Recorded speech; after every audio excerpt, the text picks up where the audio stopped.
নমস্কার সবাইকে। আজকে আর একটা কাস্টমার রিভিউ দেবো। আমার খুব পরিচিত একটা মানুষ যে আমার দোকানের পোলাও মাংসের কাস্টমার থেকে আমার কাছে আছে। তো চলুন ডাইরেক্ট স্ক্রিনে ওনাকে নেওয়া যাক। আচ্ছা গদাই দা, কতদিন হলো আমাদের কাছ থেকে খাবার নিচ্ছ, মানে আমার কাছ থেকে খাবার নিচ্ছ আর কি?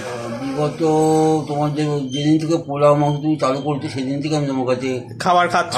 আচ্ছা হোম ডেলিভারি কতদিন হলো নিচ্ছ? আচ্ছা ভালো হচ্ছে। আচ্ছা হোম ডেলিভারি কতদিন ধরে নিচ্ছ তাও আমার কাছ থেকে? এক সপ্তাহ কি দশেক হবে এরকম। দিন দশেক হচ্ছে নিচ্ছ। আচ্ছা তুমি তো, আচ্ছা খাবার কেমন বলো এক কথায় যদি জিজ্ঞেস করা হয়? খারাপ হলে খারাপ বলতে হবে না, খাবার খুব ভালো। আচ্ছা রান্না কোনো অসুবিধা নেই। আচ্ছা যে কোনো ট্রাভেল নেই। আচ্ছা একদম দারুণ। মানে বয়স্ক মানুষ, নর্মাল মানুষ সবাই খেতে পারবে তো? খেলে পরে মাতৃ ছোঁয়া যেটা বলে, আচ্ছা এই মায়ের গন্ধ আমি পাই।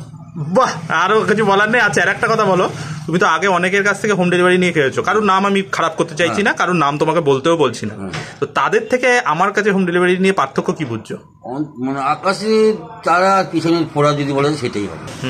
একটা ঘরওয়ালা আমাকে খাওয়াচ্ছে, তেল ভাজছে, জল ভাজছে, মশলা ভাজছে, ওটা কি রান্না? আচ্ছা তো সেরকম রান্না আমাদের কাছ থেকে পাওনি তো? না, ওটা হচ্ছে অতি অখাদ্য।